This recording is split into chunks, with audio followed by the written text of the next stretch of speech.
paz do Senhor, irmãos. Amém. Convido-os para que abram as suas Bíblias, no livro de Atos, no capítulo 5. Nós estaremos lendo do primeiro versículo até o versículo de número 12.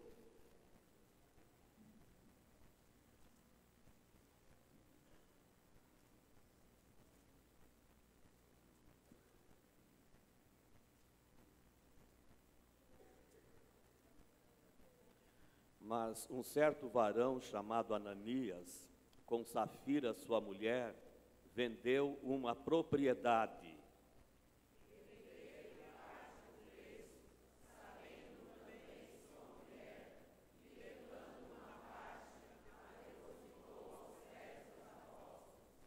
Disse então Pedro: Ananias, por que encheu Satanás o teu coração, para que mentisses ao Espírito Santo e retivesses parte do preço da herdade?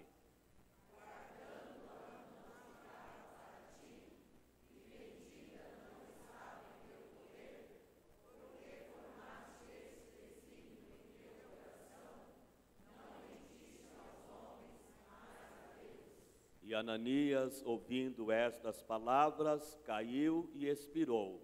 E um grande temor veio sobre todos os que isto ouviram.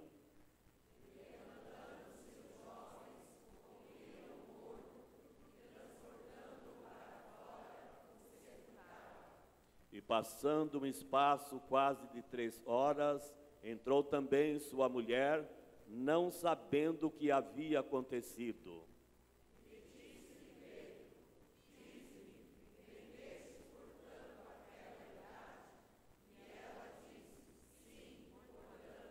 Então Pedro lhe disse: por que é que entre vós vos concertastes para tentar o Espírito do Senhor? Eis aí à porta os pés dos que sepultaram o teu marido e também te levarão a ti.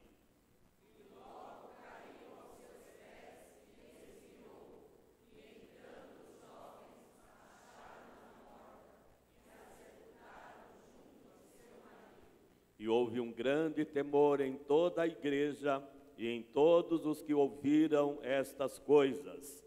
E muitos sinais e prodígios eram feitos entre o povo pelas mãos dos apóstolos. E estavam todos unanimemente no alpendre de Salomão. Amém. Os irmãos podem se assentar.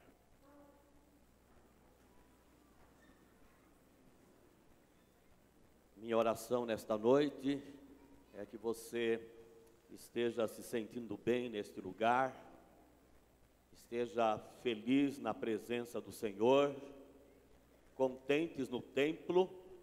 Tem um versículo dos Salmos que diz: satisfeitos no templo, e que esta noite seja uma noite de bênção na sua vida, que você possa sair daqui dizendo: Deus está neste lugar. Eu senti a sua presença, eu sinto renovado, eu me sinto renovada para continuar servindo ao Senhor.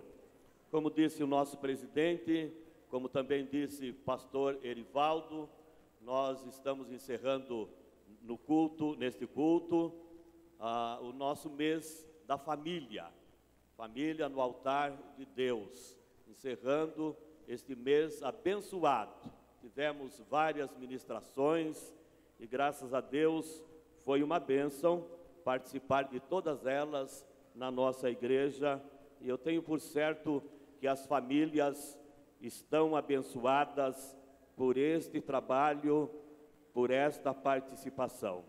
Nesta noite eu quero passar aqui alguns minutos meditando nesse texto que nós acabamos de ler, Atos capítulo 5, e nesta meditação eu espero que Deus mais uma vez fale conosco. Eu sempre digo, Deus não deixa para falar com a igreja no final do culto. Deus não fica esperando a hora do pregador. O pregador não é a pessoa mais importante. Este momento não é também o mais importante. Eu preciso dizer que todo momento é importante na casa de Deus. Aleluia. Possa ser que você já ouviu uma mensagem da parte de Deus nesta noite.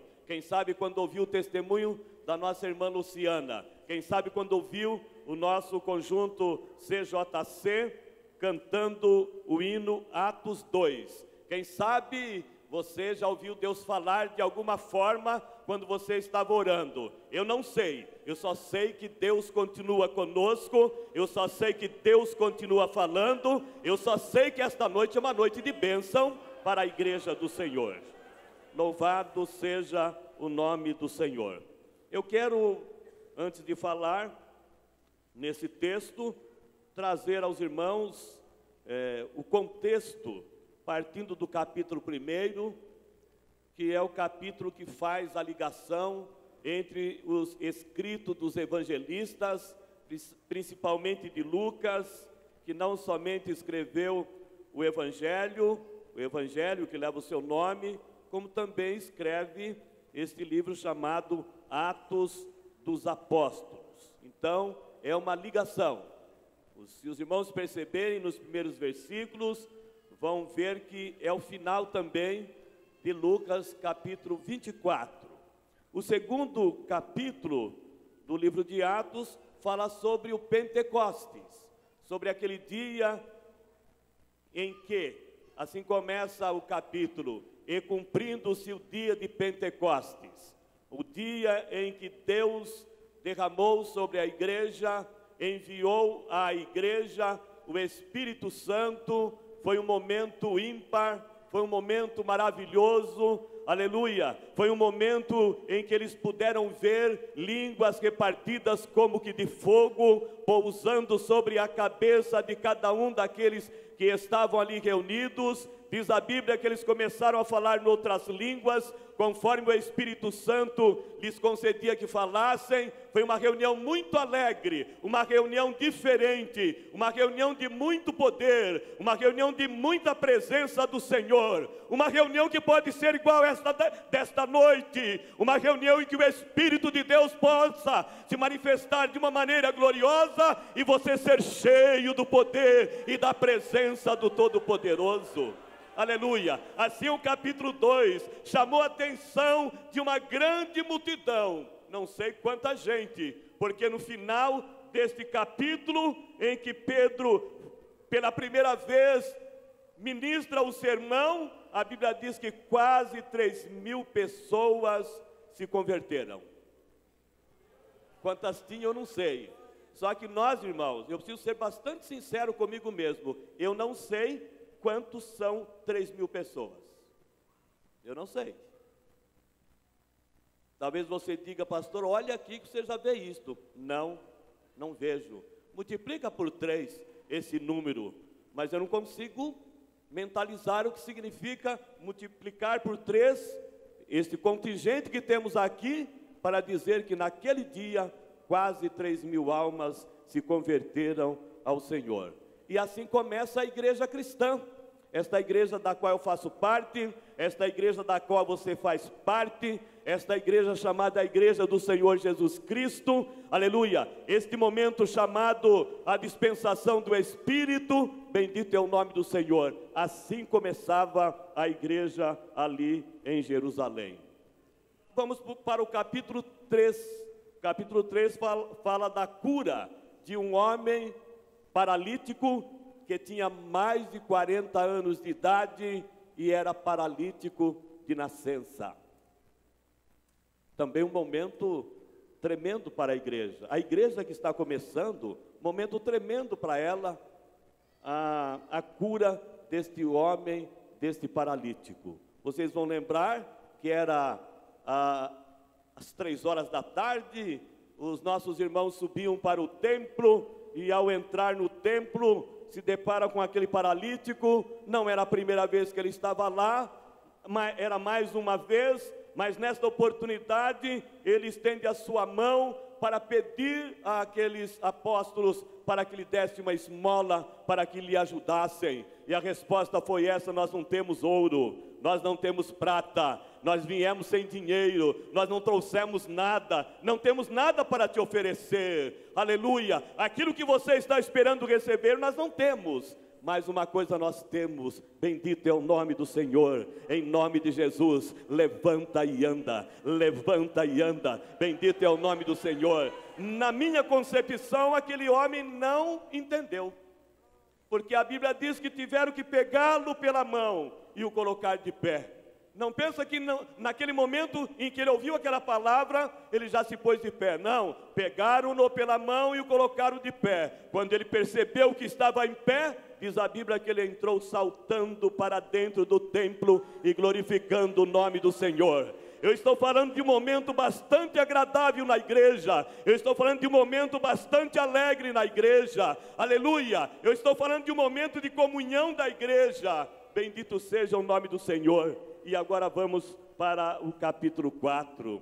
O capítulo 4, por causa daquele benefício feito ao paralítico, Pedro e João passam uma noite na prisão. Parece-me que começa aqui a perseguição. E eles passam aquela noite na prisão. Mas no outro dia tiveram que ser soltos, porque as autoridades disseram: nós não podemos negar o benefício feito a este homem, todo mundo está vendo, é ele mesmo, ele era paralítico, agora está andando, não adianta nós queremos encobrir este milagre. Vamos soltar esses homens, vamos dizer para eles não falarem mais de Jesus. E eles, ao saírem, disseram: os senhores vão nos desculpar, é impossível deixar de falar daquilo que nós temos visto e ouvido, nós vamos continuar falando, bendito é o nome do Senhor, as maravilhas que Deus faz, nós vamos continuar falando sim. E a Bíblia diz, irmãos, que a igreja cresce para quase 5.000 pessoas. Se eu não sabia quanto que era 13.000, agora 5.000 ficou mais difícil. Quase 5.000 pessoas. No capítulo 2, versículo 42, diz assim: e perseveravam na doutrina dos apóstolos, e na comunhão, e no partir do pão, e nas orações. Todos os que criam estavam juntos e tinham tudo em comum. Vendiam suas propriedades e fazendas e repartiam com todos, segundo cada um tinha necessidade, louvando a Deus e caindo na graça de todo o povo. E todos os dias acrescentava o Senhor à igreja aqueles que se haviam de salvar. Capítulo 4, onde estamos, versículo 32, a seguir diz assim: e eram um o coração e a alma da multidão dos que criam, e ninguém dizia que coisa alguma do que possuía era sua própria, mas todas as coisas lhes eram comuns. 34, não havia, pois, entre eles necessitado algum, porque todos os que possuíam herdades ou casas, vendendo-as, traziam o preço do que fora vendido e o depositavam aos pés dos apóstolos, e repartia-se a cada um segundo a necessidade que cada um tinha. Imagina uma igreja com todo esse amor, com toda essa disposição de dar, com toda esta vontade de ver o outro bem, tanto quanto si próprio. Como pode ser uma igreja desta? Imagina como estava sendo este momento de comunhão. Conversei com um pastor que estará indo para a África.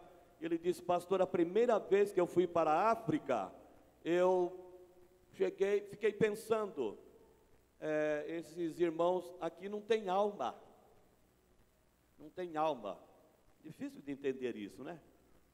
Por causa da grande diferença. Quando foi perguntar para eles: o que é pobreza para vocês? Eles disseram: pobreza para nós é não poder ir ao médico. Pobreza para nós é ir ao médico e não ter o dinheiro para comprar o medicamento. Pobreza para nós é ir ao médico e não voltar mais para casa. O irmão sentiu um grande desnível. Ele disse: meu Deus.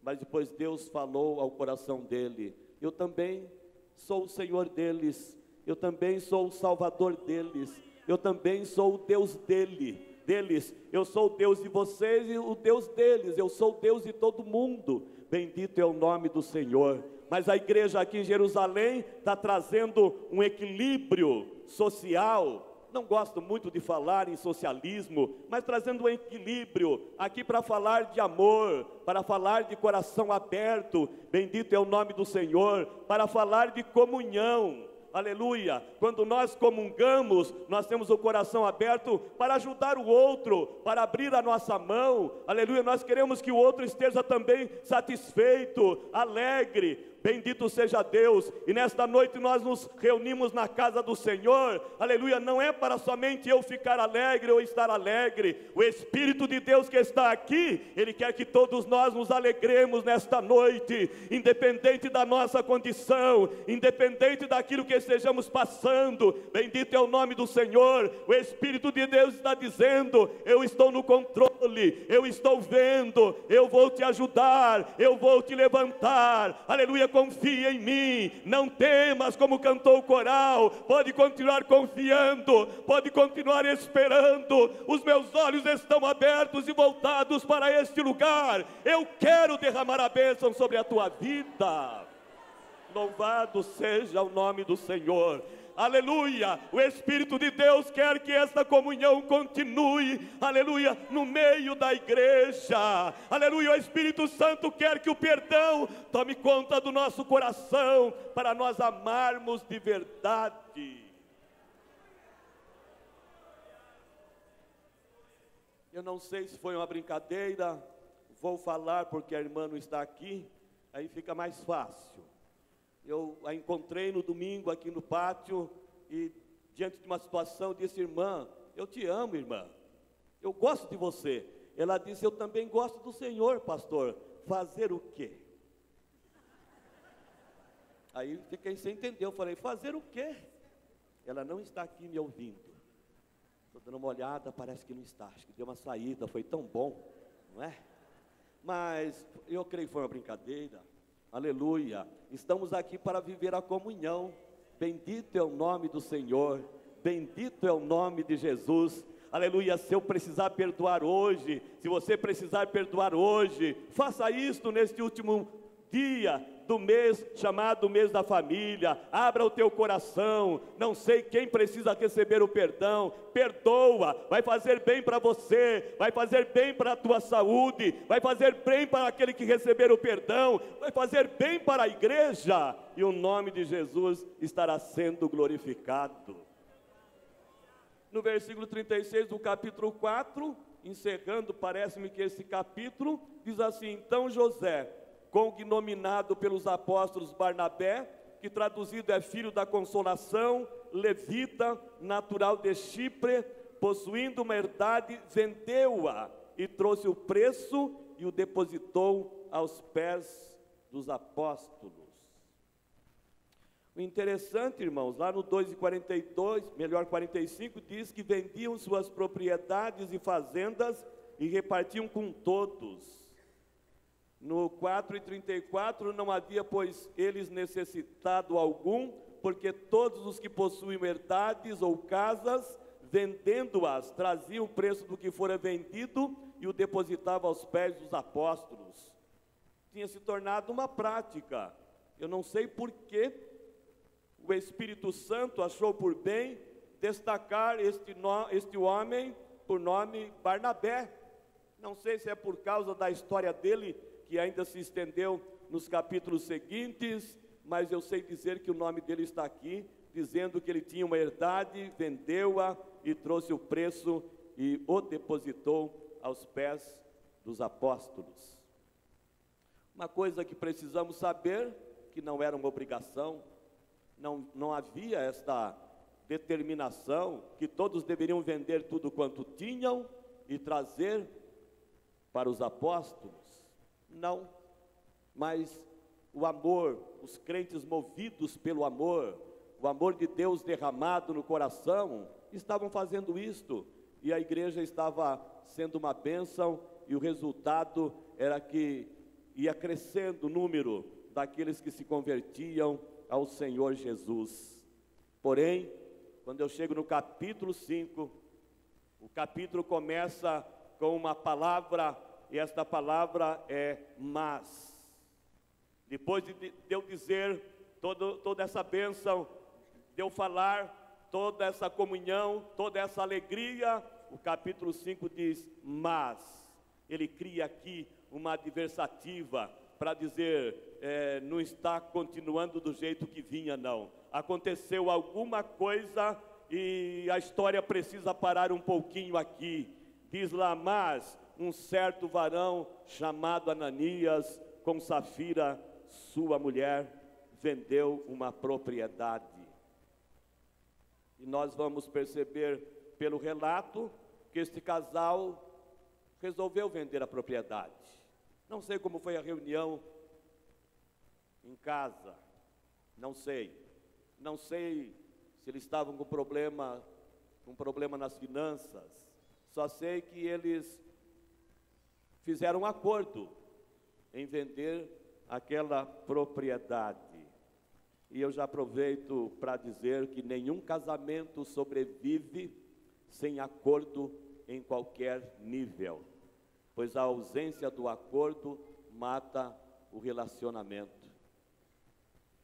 Então, quando tivermos que tomar alguma decisão, precisamos estar de acordo. Marido e mulher precisam estar de acordo, para que o relacionamento continue bem. Às vezes o homem diz assim, eu sou o homem da casa, sou eu que mando, eu que administro tudo, eu sei como fazer.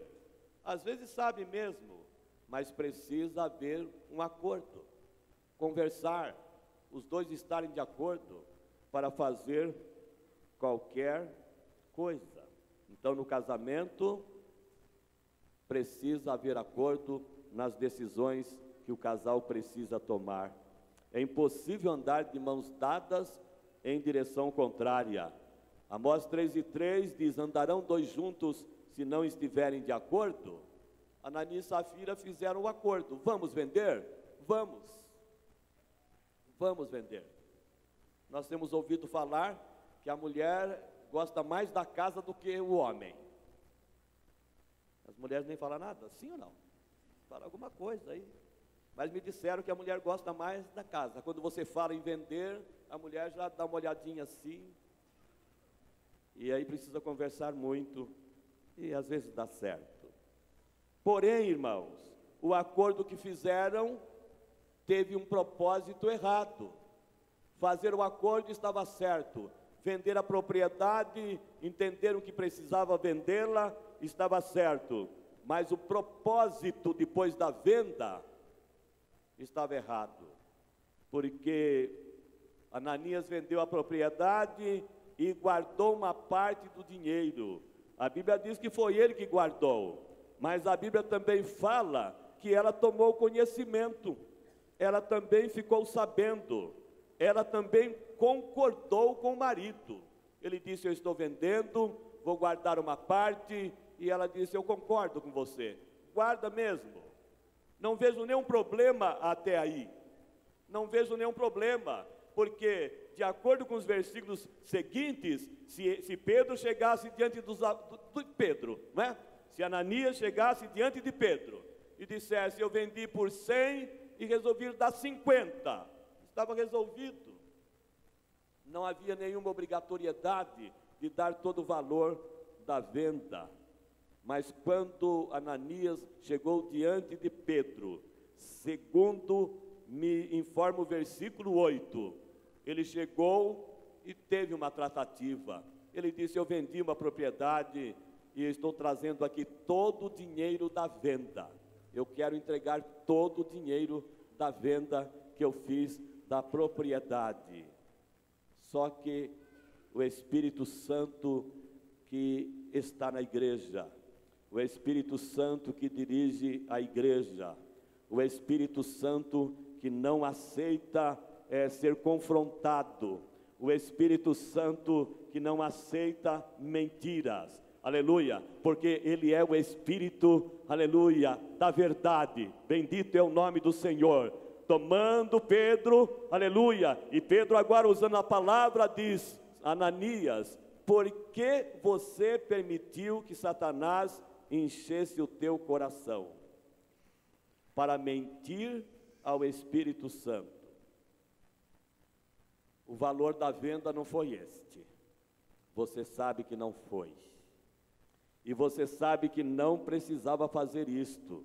Esse planejamento no seu coração, você poderia ter evitado. Por que você fez isto? Não precisava. E a Bíblia vai dizer nos versículos 5 e 6, que Ananias, ouvindo essas palavras, caiu e expirou. Até agora parece que estava alegre o culto, não é? Até agora parece que estava alegre, estavam alegres as reuniões, mas acontece um mas aqui, que contraria toda aquela alegria. É um momento de cobrança de Deus, é um momento que Deus quer mostrar que Ele conhece cada coração, é o momento que o Espírito Santo quer dizer: eu estou na igreja, bendito é o nome do Senhor. É o momento que o Espírito Santo, Ele vai dizer: eu vejo cada coração, eu sei cada pensamento, eu sei o que vocês conversam na sua casa, eu sei o acordo que vocês fazem, eu quero dizer que eu vejo todas as coisas. E diz a Bíblia que naquele culto então aconteceu isto: o irmão Ananias morreu. A Bíblia diz que lá estavam alguns jovens, tomaram o corpo do irmão Ananias e o sepultaram. Aleluia. E parece-me que o culto continua.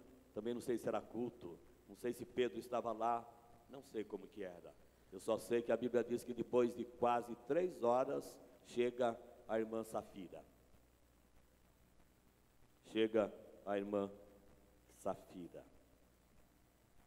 E o versículo 8 vai mostrar que Pedro sabia o valor daquela venda.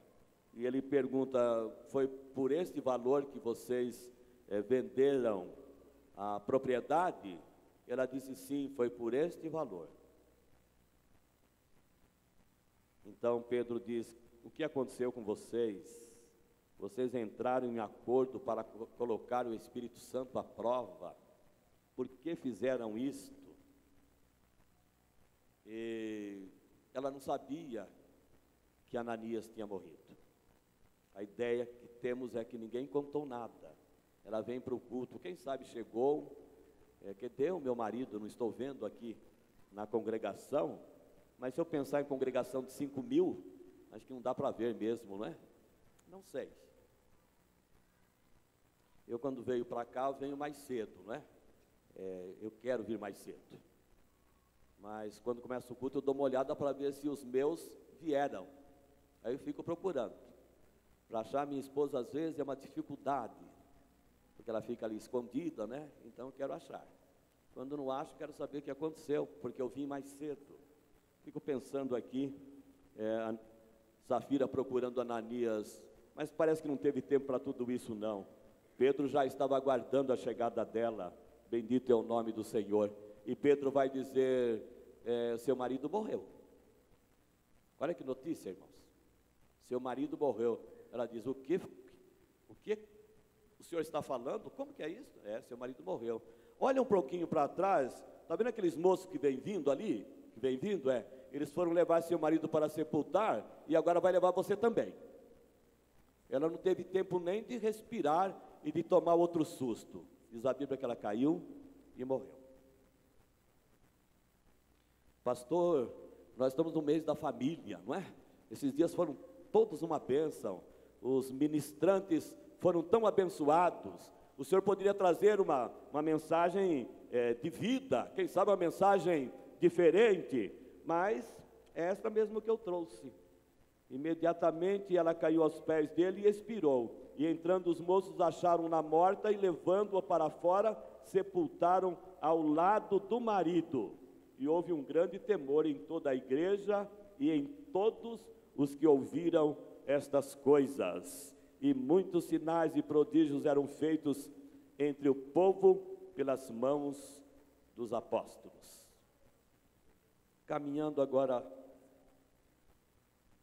para a mensagem, não sei se posso chamar até aqui de introdução, mas eu contei a história que os irmãos já conheciam. Eu quero chamar a atenção para alguns pontos. O primeiro ponto é que eles, muito embora terem entrado em acordo, não procuraram conselho de ninguém. E a Bíblia diz que onde não há conselho, os projetos saem vãos, mas com a multidão de conselheiros se confirmarão, ou na multidão de conselheiros há segurança. Quando falo com jovens que estão se preparando para o casamento, eu falo com eles a respeito de que às vezes precisamos de alguém que nos aconselhe, que alguém que nos oriente. E para que isso aconteça, é necessário que nós reconheçamos que temos o problema, é necessário que nós procuremos a ajuda e depois é necessário que sigamos os conselhos que alguém nos deu. Primeiro ponto, não pedir um conselho. Talvez alguém diga, mas pastor, para vender talvez não precisasse, mas para tomar aquela decisão de mentir, poderia procurar alguém para saber se valeria a pena. Eles não tiveram oportunidade para se arrepender. É bem verdade que Safira teve até oportunidade. Quem sabe ela tivesse a informação da morte do seu marido, mas não foi informada e também perdeu a oportunidade do arrependimento. O segundo ponto, retiveram parte do preço. E só para remeter aqui ao pecado de Acã. Acã também reteve parte do despojo depois que eles conquistaram a cidade. Depois que conquistaram a cidade, e o presidente falava hoje comigo que ele nem viu o que aconteceu depois, porque morreu. Na próxima investida, Josué disse ao povo, olha, pode tomar todos os despojos, pode levar todos para vocês, aqui não era para tocar. Ele perdeu a oportunidade. Outro ponto importante, reteve parte do preço. Outro ponto, Satanás tinha acesso ao coração de Ananias. Precisamos tomar muito cuidado, precisamos ter os ouvidos sensíveis para saber quando Deus está falando. Precisamos ter o discernimento para saber quando não é a voz de Deus. Às vezes satisfaz o nosso ego, satisfaz a nossa vontade, mas não glorifica o nome de Deus, não alegra o Espírito Santo, e aí podemos cair no pecado. Satanás tinha acesso ao coração de Ananias. O quarto ponto, eles mentiram para si mesmos, mentiram um para o outro, mentiram a Deus, mentiram a Pedro, aleluia, mentiram ao Espírito Santo do Senhor, mentiram. E na leitura oficial que fizemos, lá está o versículo 25, pelo que deixai a mentira, e falai a verdade cada um com o seu próximo, porque somos membros um dos outros. Eu sempre falo que mentir é confortável, não é bom, é confortável. A mentira te livra de alguma situação momentânea, algum aperto, alguma situação, e você mente, e quem ouve pensa que é verdade, e você fica livre daquela situação, mas é só momentaneamente, aleluia. O Espírito que habita em nós, ele não concorda com a mentira, aleluia. O Espírito que habita em nós, ele nos adverte a respeito da mentira. Quando você vai mentir, acende a luz, aleluia, a luz da presença do Espírito de Deus para falar, não minta, não minta, pelo que deixai a mentira, fale a verdade, cada um com seu companheiro, cada um com seu próximo, aleluia, glória a Deus. Quem fala mentira pode andar de cabeça erguida, quem fala a verdade. Agora quem fala mentira, se ele falar muito tempo a mentira, a sua mentira passa a ser verdade, e depois ele não sabe mais falar a verdade, só sabe falar a mentira. bendito é o nome do Senhor, mas o dia que Deus nos alcançou, o dia que o Espírito Santo entrou no nosso coração, aleluia, o dia que a luz do céu raiou em nós, aleluia, a mentira foi tirada, bendito é o nome do Senhor. Agora precisamos sempre falar a verdade, abandone a mentira, quando você estiver com o seu cônjuge, abandone a mentira em qualquer situação, fale a verdade. E a mentira, irmãos, é uma porta para nós pecarmos outros pecados e contra o Espírito Santo. Você mente, depois você pode resistir ao Espírito Santo. Atos 7,51 diz: homens de dura cerviz e incircuncisos de coração e ouvido, vós sempre resistis ao Espírito Santo. Depois você pode desprezar, mentir, resistir e desprezar. Desprezar está lá em 1 aos Tessalonicenses, capítulo 5, versículo 20, que diz: não desprezeis as profecias. Deus tem falado com a igreja, Deus tem levantado os seus profetas, aleluia. Deus tem falado e você sabe quando Ele fala. Deus tem falado e você sabe quando Ele fala com você, aleluia. Não despreze as profecias, aleluia. Não abra oportunidade para o inimigo tomar parte na sua vida. Mentir, resistir e desprezar pode nos levar a entristecer o Espírito Santo, e assim está na nossa leitura oficial: e não entristeçais o Espírito Santo de Deus, no qual estáis selados para o dia da redenção, aleluia. Você tem o selo do Espírito, você tem a marca do Espírito, bendito é o nome do Senhor. É esta marca que vai te dar, que vai abrir as portas para a entrada nos céus, aleluia. O Espírito é o penhor, o Espírito é a garantia. Você tem esta marca, glorifique o nome do Senhor e faça tudo para agradar ao Espírito Santo de Deus. Na nossa escola dominical, hoje estudamos sobre a identidade do Espírito Santo. E por fim, depois que você mente, resiste e despreza, você pode entristecê-lo e por fim, extingui-lo da sua vida. 1 aos Tessalonicenses, lá no 5,19 diz: não extingais o Espírito. Mas eu continuo. Ananias morreu fulminado. É o outro ponto. Safira perdeu a oportunidade de arrepender-se. Ela não sabia que o marido estava morto. Ela não sabia que o marido estava morto. E aqui vai uma pergunta: o seu marido está vivo? Você tem se preocupado com isto? Seu marido está vivo ou está morto? Não temos resposta. Ela não sabia que o marido estava morto.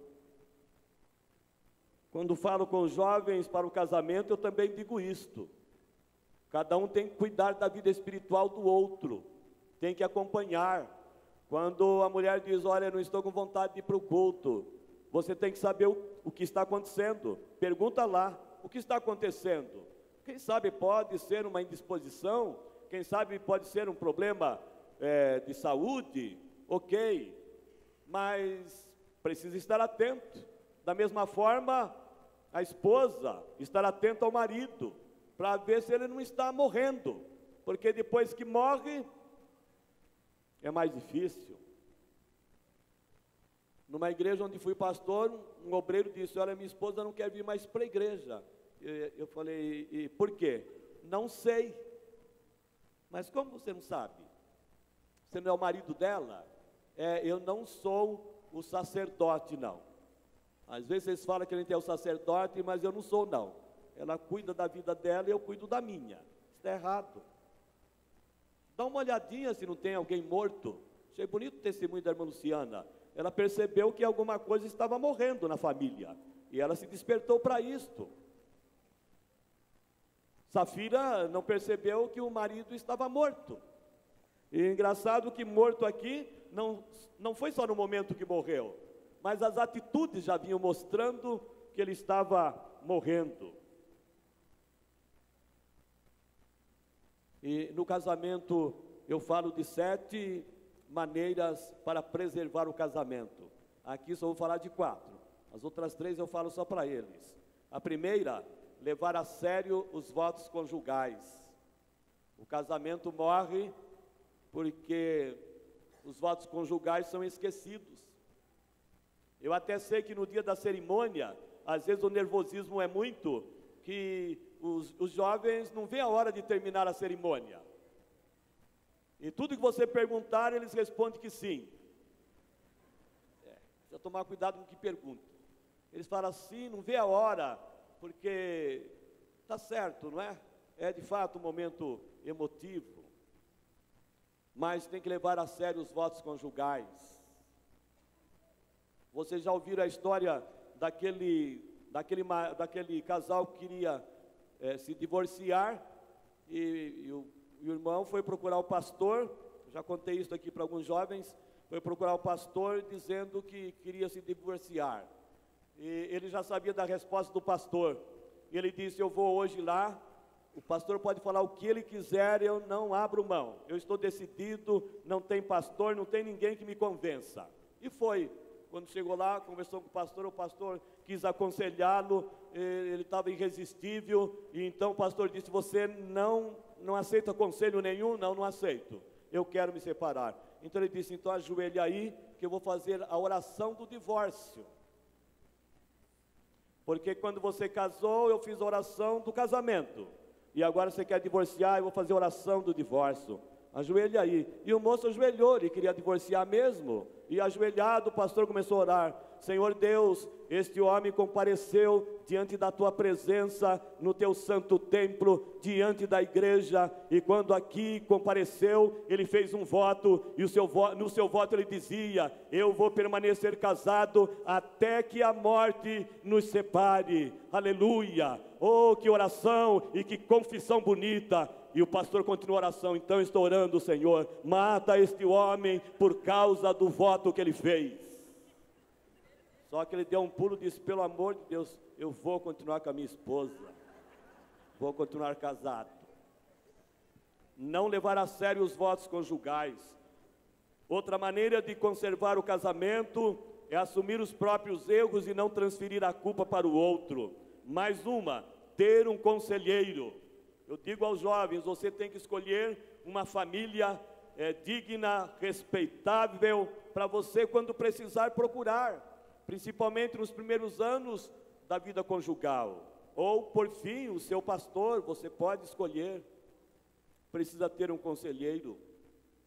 Irmãos, nesse trabalho que eu estou participando agora, já tenho ficado admirado com as coisas que vão acontecendo nos bastidores, como assim dizemos, mas Deus é poderoso para guardar a sua igreja.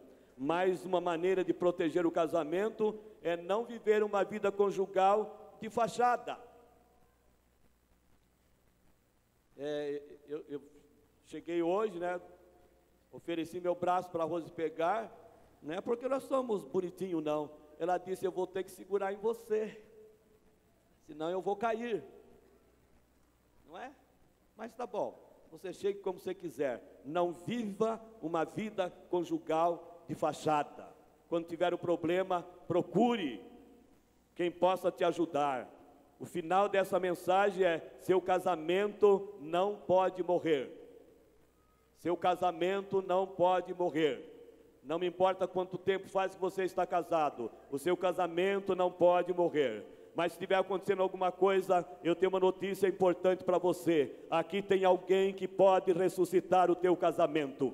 Aqui tem alguém que pode levantar o teu casamento. Aqui tem alguém que pode trazer alegria de volta no seu casamento. Aqui tem alguém que pode te dar vitória no casamento. E você sair desta casa nesta noite glorificando o nome do Senhor.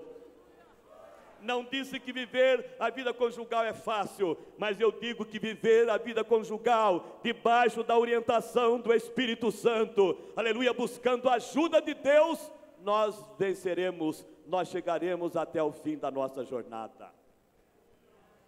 Que Deus então possa continuar nos abençoando. Vem me incendiar, quero ouvir o som do céu cantou o conjunto CJC, vem me incendiar. Quando o Espírito Santo incendia o nosso coração, quando o som do céu se faz ouvir na congregação, aleluia, os problemas vão desaparecendo, as inimizades vão desaparecendo, o amor vai voltando, aleluia, e o nome do Senhor estará sendo glorificado. Tenho a oportunidade para nesta noite perguntar: quem nesta noite ainda não tem Jesus como Salvador? Ele não somente sustenta o casamento, como sustenta a vida, como levanta, como coloca de pé, como dá certeza de vida eterna, como traz alegria, aleluia, como traz solução para os problemas. Mas primeiro você precisa aceitá-lo e dizer: Jesus, eu quero te receber como Salvador da minha alma. Eu quero perguntar onde está a primeira pessoa que nesta noite quer receber Jesus como Salvador, aleluia, quer ter uma vida abençoada, quer ter uma família abençoada, quer ter a certeza da vida eterna, quer morar nos céus com os cristãos. Levante a mão dizendo: eu quero receber Jesus como meu Salvador. Ou alguém que tenha se afastado dos caminhos do Senhor, mas nesta noite aqui está para fazer um acordo com Deus, para dizer: eu aceito o sacrifício de Jesus, eu aceito a proposta que o Senhor tem para a minha vida, eu aceito a vida eterna que o Senhor quer dar para mim. Levante a mão dizendo: eu quero voltar para Jesus nesta noite. Tem alguém para Jesus? Levante a sua mão. Não tendo, que Deus abençoe e que o Espírito Santo do Senhor continue fazendo a obra que Ele já começou, a obra que Ele sempre fez, e que a igreja de Jesus Cristo permaneça uma igreja forte para a glória de Jesus. Amém.